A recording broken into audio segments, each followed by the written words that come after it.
Assalamualaikum warahmatullahi wabarakatuh. Alhamdulillahi haqqa hamdi wa nashkuruhu haqqa syukri. Wassalatu wassalamu ala nabiyina Muhammadin sallallahu alaihi wasallam nabiyih wa ala alihi wa ashabihi wa man da'a bi da'watihi wa sanna bi sunnatihi ila yaumin liqa'i rabbih. Amma ba'du, subhanaka la ilma lana illa ma 'allamtana innaka antal alimul hakim. Rabbi shrah li sadri wa yassir li amri wahlul 'uqdatam min lisani yafqahu qawli. Allahumma inna nas'aluka ilman nafi'a wa rizqan thayyiba wa amalan mutaqabbala.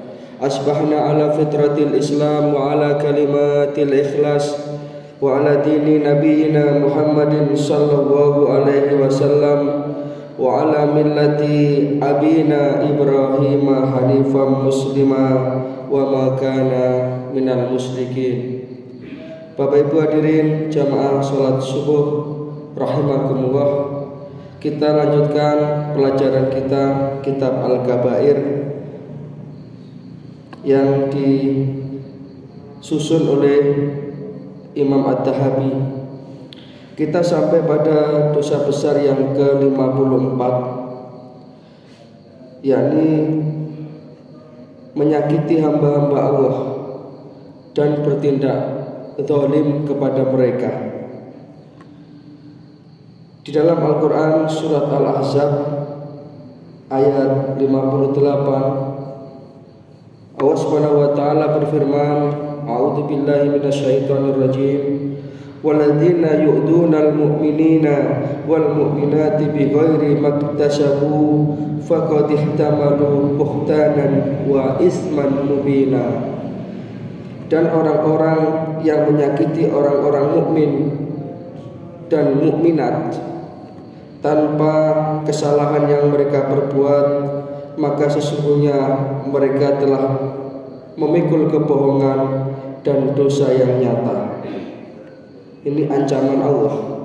Karena orang-orang yang beriman adalah orang-orang yang mempunyai hak-hak atas dirinya, sehingga ketika orang seperti ini dizalimi, maka Allah pun akan menurunkan ancamannya. Di dalam Al-Quran surat Asy-Syu'ara ayat 215, Allah Subhanahu wa taala berfirman, wahfid janahaka limanittaba'aka minal mu'minin. Dan rendahkanlah dirimu terhadap orang-orang yang mengikutimu minal mu'minin, yaitu dari golongan orang-orang yang beriman. Maka siapa yang berbuat zalim, berbuat aniaya kepada hamba-hamba Allah yang beriman, mereka itu telah melakukan satu dosa besar. Di dalam satu hadis qudsi, Allah Subhanahu wa taala berfirman melalui lisan baginda Rasulullah sallallahu alaihi wasallam, man adani waliyan faqad adantuhu bil harbi. Siapa yang mengganggu orang-orang yang punya kedekatan kepada aku, yang kemudian dikenal dengan waliullah, auliya'ullah, yang mereka ini adalah orang yang betul-betul dalam hidup dan kehidupannya selalu mendekatkan dirinya kepada Allah. Nah, orang seperti ini kalau disakiti itu bahaya, karena Allah itu sudah turun langsung, faqad adantuhu bil harbi, maka dia telah menyatakan perang dengan aku. Jadi kalau orang itu beriman, orang itu punya kedekatan kepada Allah, kemudian dizalimi, maka orang seperti ini nanti akan ditolong langsung oleh Allah Subhanahu wa taala. Sehingga ketika ulama itu dikriminalisasi, ketika ulama itu dizalimi, ya balasannya itu nampak dan jelas. Karena itu al-kabair, itu dosa besar. Dalam Al-Quran Allah Subhanahu wa ta'ala menyatakan, ala inna awliya Allah la khawfun alaihim walahum yahzanun. Ketahuilah sesungguhnya orang-orang yang mempunyai kedekatan kepada Allah, mereka itu orang yang tidak pernah punya rasa takut, tidak punya rasa khawatir dalam kehidupannya, karena bergantungnya mereka kepada Gusti Allah itu kuat, koneksitasnya kepada Allah itu beres. Dan betul juga, karena ketika orang seperti ini disakiti, maka Allah turun langsung untuk memberikan pembelaannya. Maka para jamaah rahimakumullah, perlu kita itu untuk senantiasa menumbuhkan rasa kasih sayang. Ini masih ada rentetan dengan materi kemarin, yaitu al-ukhuwah al-islamiyah, rasa kasih sayang di antara umat ini. Karena memang kasih sayang inilah yang akan menurunkan rahmat Allah. Al-jama'atu rahmatun wal firqatu adabun. Bersatu, berkumpulnya kita dalam jamaah ini itu adalah rahmat, sedangkan berpecah belah itu adalah azab. Maka ketika ada orang-orang yang mengobok-obok persatuan umat, ini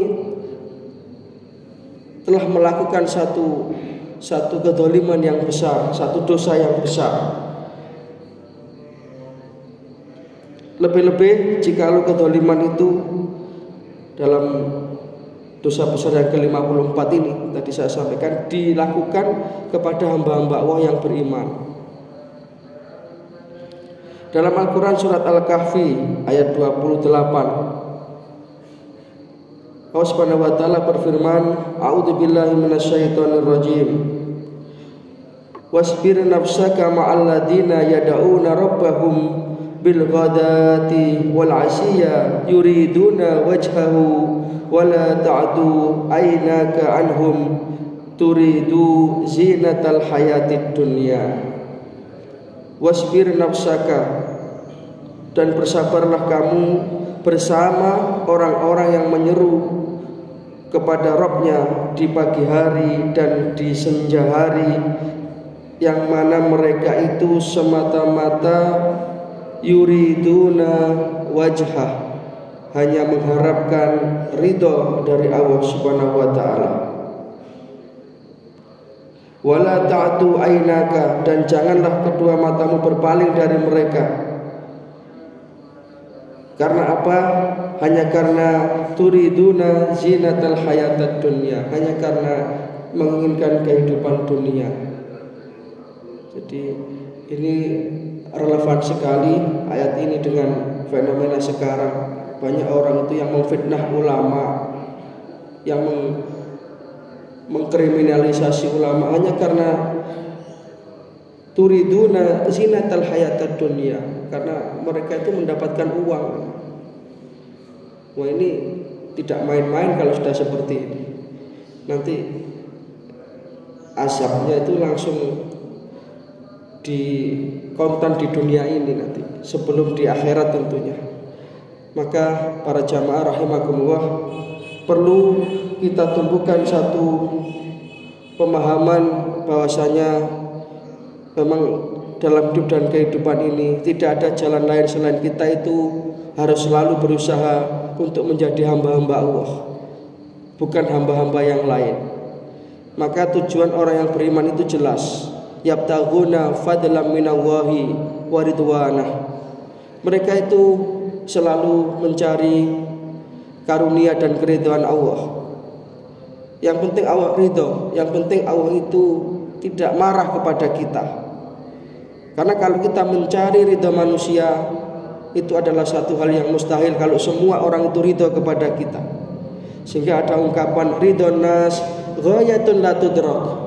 Mencari ridho manusia secara keseluruhan itu adalah satu cita-cita yang tidak akan mungkin, satu cita-cita yang mustahil. Rasulullah saja, beliau itu manusia terbaik, sungguh pun demikian masih dimusuhi oleh orang-orang yang tidak suka kepada beliau. Demikianlah kehidupan orang yang beriman. Mereka selalu mengacu dan menuju kepada ridha Allah Subhanahu wa taala. Ilahi anta maksudi, wahai Allah, hanya Engkau lah yang menjadi maksud dan tujuanku. Wa ridhaka matlubi, dan hanya ridhamu lah yang aku cari dalam kehidupanku ini ya Allah.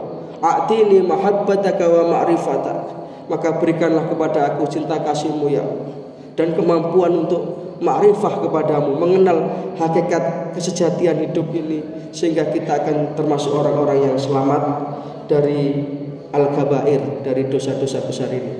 Demikian para jamaah rahimakumullah, waktunya sudah 10 menit lebih. Mudah-mudahan ini bisa menjadi satu renungan bagi kita bersama. Mudah-mudahan kita senantiasa dilindungi oleh Allah Subhanahu wa taala dari dosa-dosa besar.